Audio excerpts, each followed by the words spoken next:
Hi traders, welcome back to this new video. Traders, if you are visiting to this channel for the first time, I strongly recommend you to watch supply and demand trading methods video series. So at any point in time, if you feel that the video explanation is useful, then do like, share the video. And to stay up to date with my latest videos, make sure to subscribe channel by clicking the button below the video. So far we have learned how to qualify the valid supply and demand zones based on these factors.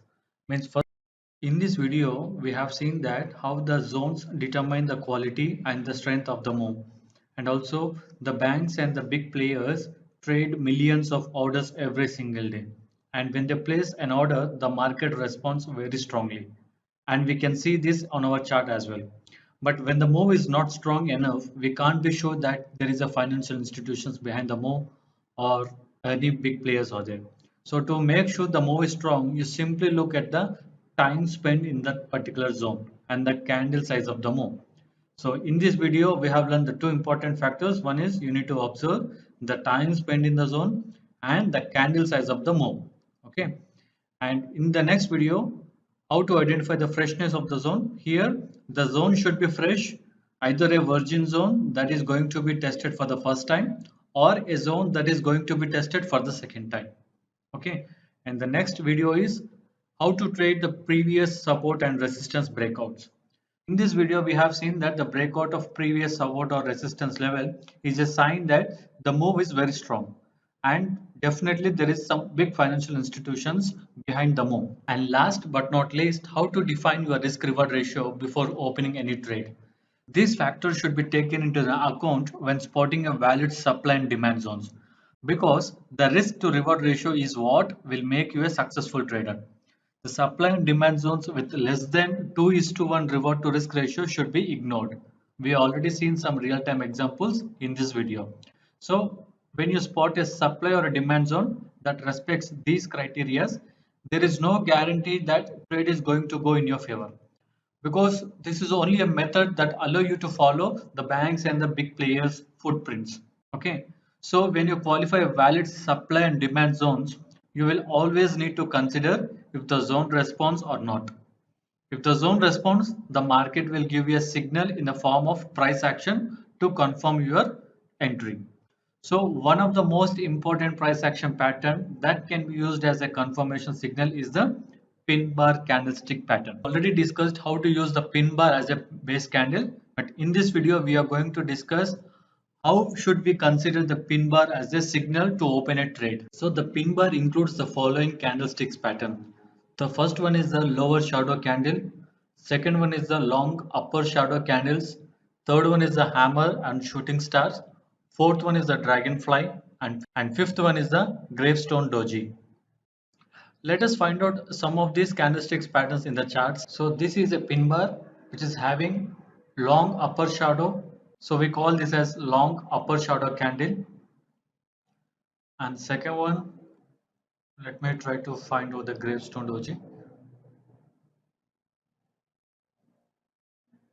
Okay, so this is a gravestone doji and this is a doji candle. And again this one is a long upper shadow candle. This one long lower shadow candle, long lower shadow candle. We can find all these candlesticks patterns on the chart. So this is a dragonfly doji. This is a shooting star. So all these different versions of pin bars happens frequently in the supply and demand zones. So when you draw your zone and you see that all the criteria matched and if a pin bar is formed, then definitely that is a clear signal to enter the market. Let me find out an example for you. Okay, let's say the market fall from here, right? From here, okay. So this is my supply zone. So next time when the market try to retest this supply zone and when I see this price rejection candlestick pattern, definitely I will go with a short option, right? I will open a short position.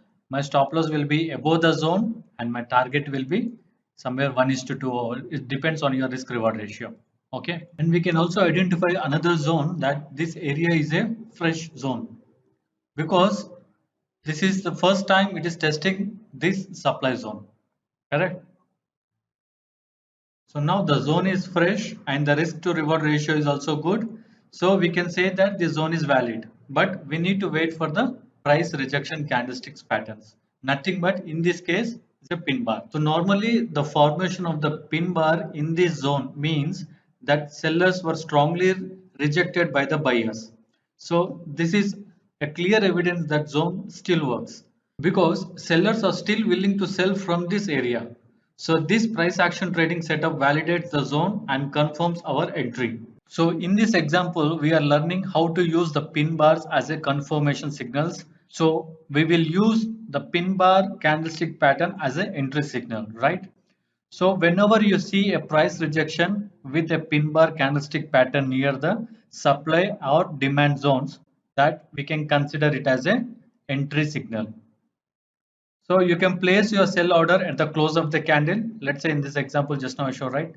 So I can place at the end of this price, my stop loss will be above the supply and my target will be the next support.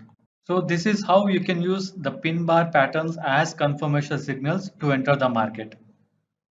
So in the next video, we will learn how to use the inside bar patterns as entry signals. And now it's your job to identify all these pin bar candlesticks patterns near the supply and demand zones.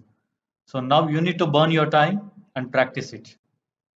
And traders, if you're looking for a free chat analysis, you can join our Telegram channel where I will be sharing the stock analysis with images here.